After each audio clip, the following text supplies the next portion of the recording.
lanzamos el sorteo del Motorola Moto G41.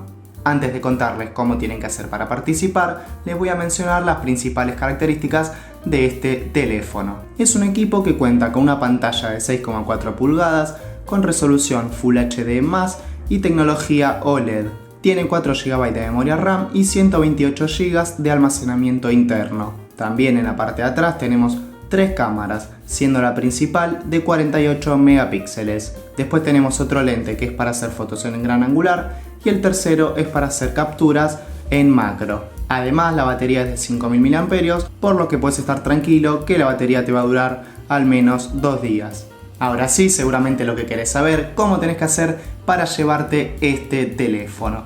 Para participar es súper fácil. Por un lado tenés que estar suscriptos a nuestro canal de YouTube. Si aún no lo estás, clique acá abajo donde dice suscribir y si tenés ganas también puedes activar la campanita para que YouTube te avise cada vez que subimos un nuevo video.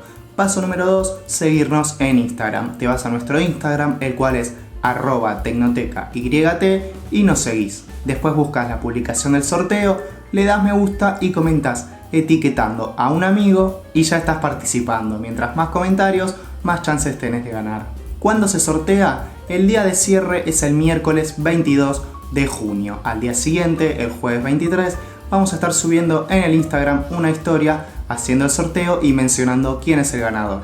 Cabe aclarar que el ganador se hará cargo del envío del correo del teléfono, salvo que viva cerca y coordinemos un punto medio de encuentro. Sin más que decir, esto ha sido todo por hoy, muchísima suerte para todos y nos vemos en un próximo video. Hasta la próxima.